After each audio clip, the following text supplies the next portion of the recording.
Matagal-tagal na rin pala nung huli kaming nakakain ito, kaya naman for today's video ay magluluto tayo ng pork igado. Kaya kung nag-iisip ka pa rin ng uulamin, panoorin at isave mo na rin tong video na to. Simulan na nating i-prepare yung mga ingredients na kakailanganin. Magbalat at naghiwa lamang muna tayo dito ng bawang at sibuyas. Balatan at hiwain na rin natin yung mga vegetables. Meron tayo ditong carrots, potato, and red and green bell pepper. Pagkatapos ay timplahan na natin yung ating karne, gumamit kami dito ng pork kasim. Timplahan lamang natin ito ng toyo, paminta, laurel, bawang, at suka. Tapos i-adobo na natin ito, charot. Ayan, haluin lamang natin ito ng mabuti hanggang sa mag-combine lahat ng mga ingredients na inilagay natin. Pagkatapos nga nating matimplahan yung baboy, set aside muna natin ito. Hayaan natin itong ma-marinate ng at least 30 minutes. Yung atay naman ng baboy, lalagyan lamang natin ito ng salt and pepper bilang pampalasa, tapos haluin lamang natin ito ng mabuti. Nagpainit na tayo ng pan, tapos naglagay rin tayo ng onting mantika. Ilagay na natin yung ating mga vegetables, yung ating carrots and potato na nahiwa kanina. Sunod na natin ilagay yung red and green bell pepper. Lulutuin na natin yung ating mga vegetables para mamaya ay ilalagay na lang natin sa karne. Same pan, naglagay lang din ako ng onting mantika. Ilagay na natin yung atay ng baboy. Halu-haluin lamang natin ito. At ayan, kapag nag-change na yung color ng ating atay ng baboy, pwede na yan.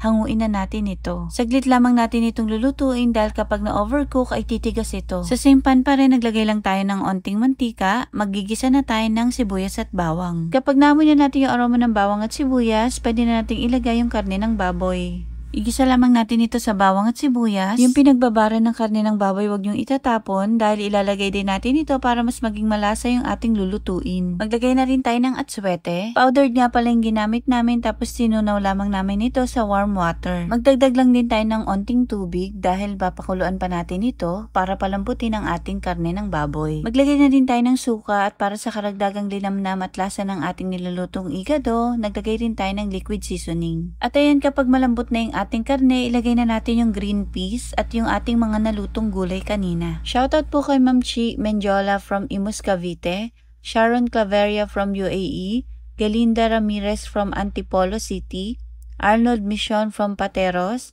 Toto Leo Sua from Balasan, Iloilo, and Sir Ditwell Linsangan from Nueva Ecija. Maraming salamat po sa panonood ng aming mga videos. Pagkatapos nga nating mailagay yung mga gulay at naglagay na rin tayo ng paminta, nilagay na rin natin yung ating nalutong atay kanina. Halu-haluin lamang natin ito at ayan, kapag okay na, patayin na natin yung apoy. Grabe, ang sarap nito. At ayan, ready na yung ating napakasarap na ulam na pork igado. At kung umabot kayo sa part na ito at nagustuhan nyo po ang aming video, ay pakicomment naman po kung taga saan kayo para naman mapasalamatan po namin kayo sa aming mga susunod na video.